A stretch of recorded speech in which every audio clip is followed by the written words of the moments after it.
DGGI की फिर से भीलवाड़ा में एंट्री हो चुकी है। कई जगह पर छापेमारी की जा रही है। भाजपा के पूर्व जिला अध्यक्ष के बेटे के घर पर भी टीम पहुंची है। कर और जीएसटी चोरी को लेकर के ये बड़ी कार्रवाई की जा रही है। तलाशी के दौरान कई महत्वपूर्ण दस्तावेज टीम के हाथ लगे हैं। डिजिटल रिकॉर्ड्स भी बरामद हुए हैं। टीम की कार्रवाई अभी भी जारी है। तो बड़ी खबर इस वक्त भीलवाड़ा से, जहां पर डीजीजीआई की फिर से भीलवाड़ा में एंट्री हो चुकी है। कई जगह पर छापेमारी चल रही है। भाजपा के पूर्व जिला अध्यक्ष के बेटे के घर पर भी टीम पहुंची है। कर और जीएसटी चोरी को लेकर के ये कार्रवाई की जा रही है। तलाशी के दौरान जानकारी ये मिल रही है कि कई महत्वपूर्ण दस्तावेज टीम के हाथ लगे हैं। डिजिटल रिकॉर्ड्स भी बरामद हुए हैं। टीम की कार्रवाई अभी भी जारी है। और इसी खबर पर ज्यादा जानकारी के लिए संवाददाता राहुल कौशिक हमारे साथ जुड़ चुके हैं। राहुल, ये बहुत बड़ी कार्रवाई मानी जा रही है। कितने बजे टीम पहुंची है, क्या अपडेट है पूरे मामले को लेकर?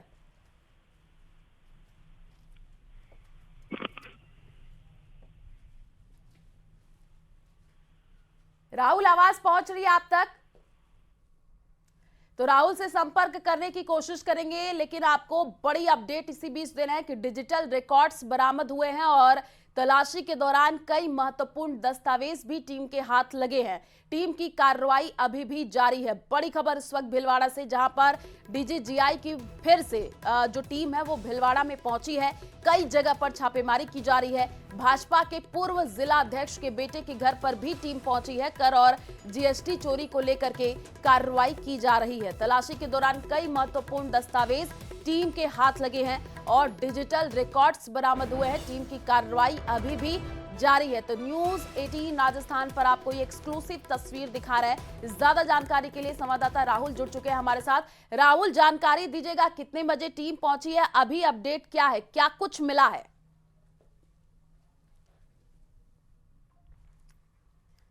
राहुल, आपको आवाज पहुंच रही है? जी तो बताइए कितने बजे जी टीम पिछले पहुंची है, क्या कुछ दस्तावेज बरामद हुए हैं? जी पिछले कुछ समय पहले भी डीजीआई की टीम की भीलवाड़ा में एंट्री हुई थी। इनकम टैक्स की बाकी टीम ने भी कई जगह छापेमारी की थी। उसी के तहत आज डीजीआई की टीम की फिर से भीलवाड़ा में एंट्री हुई है और कई जगह छापेमारी की गई है। कई प्रोसेस हाउस में छापेमारी की गई है। व्यावसायिक प्रतिष्ठानों पर छापेमारी की गई है। भाजपा के पूर्व जिला अध्यक्ष है, उनके घर पर भी, उनके बेटे के घर पर भी टीम पहुंची थी। वहां पे भी उन्होंने उनसे पूछताछ की है और कई कई सफलता जो डीजीआई टीम है उनको हासिल हुई है। करोड़ों की कर चोरी सामने आने का भी आ सकती है इस पूरे मामले में। कई दस्तावेज जो है जब्त किए गए हैं। जो डिजिटल रिकॉर्ड्स हैं उनको भी जब्त किया गया है। कहीं ना कहीं जो डीजीआई कार्रवाई है उसके बाद आसपास जो क्षेत्र है उसमें हड़कंप मच गया है और डीजीआई की टीम द्वारा लगातार जो पूर्व भाजपा जिला अध्यक्ष है और उनके बेटे हैं उनसे पूछताछ की जा रही है। सामने ये भी आ रहा है कि कई समय से फर्जिंग बिलिंग की जा रही थी और जो टैक्स चोरी है लगातार की जा रही थी, जिससे सरकार को लगातार नुकसान हो रहा था। उसी को लेकर ये छापेमारी और सर्च ऑपरेशन चलाया जा रहा है। जी ठीक है, आप नजर बना करके रखिए, आगे आपसे अपडेट लेंगे। फिलहाल शुक्रिया तमाम जानकारी साझा करने के लिए।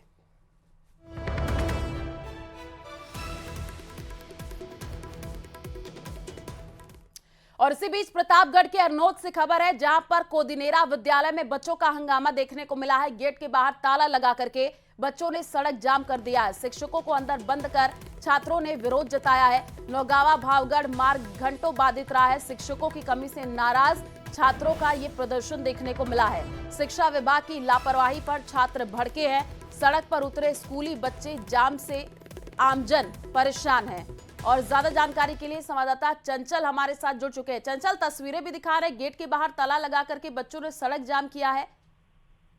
जी बिल्कुल, ये अरनोद उपखंड के कोदिनेरा विद्यालय का मामला है। यहाँ पर लंबे समय से शिक्षकों की कमी चल रही थी। इसको लेकर के बच्चों ने और अभिभावकों ने कई बार प्रशासन को अवगत भी कराया था, लेकिन उसके बावजूद भी शिक्षकों की कमी पूरी नहीं हुई। तो इसको लेकर के आज बच्चों ने हंगामा कर दिया और गेट के बाहर ताला लगा दिया। इस दौरान शिक्षक जो थे वो भी विद्यालय के अंदर ही थे, तो शिक्षक भी अंदर ही बंद हो गए और बच्चों ने सड़क पर आकर के जो नौगावा भावगढ़ मार्ग है उसको भी जाम कर दिया, जिसके चलते दोनों ओर वाहनों की लंबी कतारें लग गई और घंटों तक मार्ग जाम रहा। क्योंकि बच्चों का कहना है कि शिक्षक नहीं होने के चलते उनकी शिक्षा काफी समय से प्रभावित हो रही है। इसको लेकर के उन्होंने कई बार प्रशासनिक अधिकारियों और शिक्षा विभाग के अधिकारियों को अवगत कराया, लेकिन उसके बावजूद भी इसमें कोई वो शिक्षकों की जो रिक्त पद है उनको नहीं भरे गए।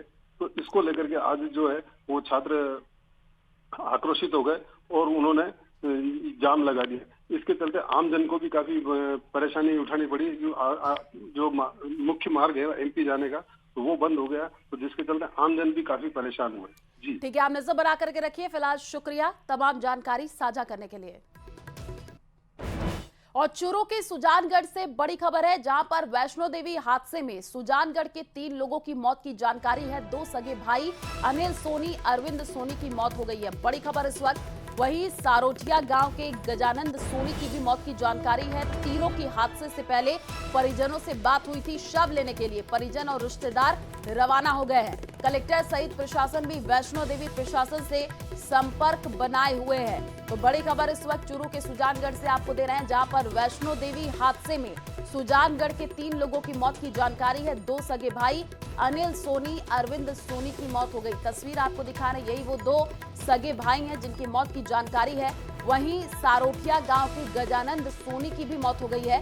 तीनों की हादसे से पहले अपने परिजनों से बातचीत हुई थी। अब शव लेने के लिए परिजन और रिश्तेदार रवाना हो गए हैं। कलेक्टर सहित प्रशासन भी वैष्णो देवी प्रशासन से संपर्क में बना हुआ है। और ज्यादा जानकारी के लिए संवाददाता मनोज हमारे साथ जुड़ चुके हैं। मनोज, परिजन रवाना हो गए हैं, आपकी बातचीत हो पाई हो, क्या जानकारी?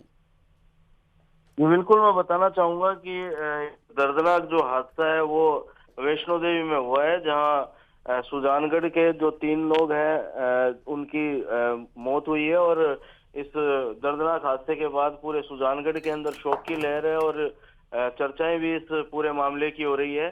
साथ ही जो जिला प्रशासन है उसका भी जो वैष्णो देवी प्रशासन से निरंतर है वो संपर्क बनाए हुए है। और जो इसके अंदर जो मृतक थे, इसके अंदर 2 सगे भाई हैं, अनिल और अरविंद सोनी, जिनकी मौत हुई। और एक जो तीसरे व्यक्ति हैं वो सारोठिया निवासी गजानंद सोनी है, जो कि सारोठिया गांव है सुजानगढ़ का ही। ये लोग वहां गए हुए थे और इस दौरान ये एक हादसा हुआ और इस लैंडस्लाइड के हादसे में इनकी दर्दनाक मौत हुई। जिसके बाद अब जो परिजन है और जो परिचित हैं वो जो डेड बॉडीज है उनको लेने के लिए और मौके के ऊपर गए हुए हैं। जी ठीक है, आप नजर बना करके रखिए। शुक्रिया तमाम जानकारी साझा करने के लिए। और इसी बीच झुंझुनू से बड़ी खबर है, शहीद इकबाल की पार्थिव देह लालपुर के लिए रवाना हो गई है। बगड़ से लालपुर गांव के लिए पार्थिव देह रवाना हुई है। अग्रसेन सर्किल से बाइक रैली शुरू है। हाथों में तिरंगा थामे गांव तक बाइक रैली जाएगी। तो सैन्य सम्मान से जवानों के साथ पार्थिव देह रवाना। भारत माता के जयकारों से माहौल गूंजा है।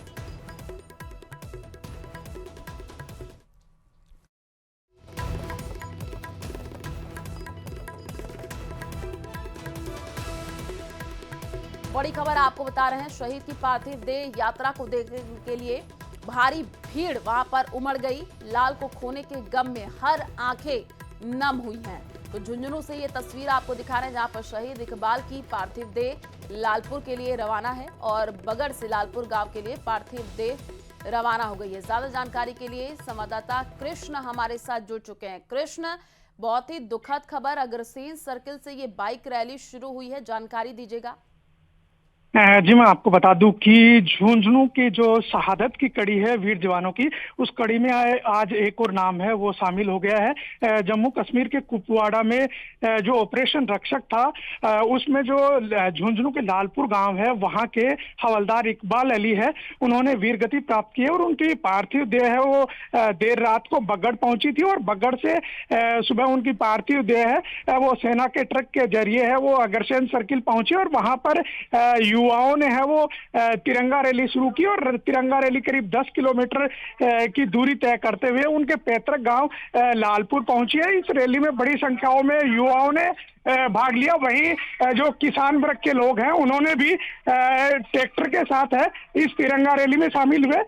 इस दौरान जगह जगह पर जो शहीद का पार्थिव देह था उस पर लोगों ने पुष्प वर्षा करते हुए शहीद को अंतिम नमन किया है। वहीं जो रास्ते में जो भी स्कूलें थी उन स्कूलों के बच्चे हैं वो बाहर खड़े हुए और देशभक्ति के नारे लगाते हुए शहीद को है वो अंतिम नमन किया है।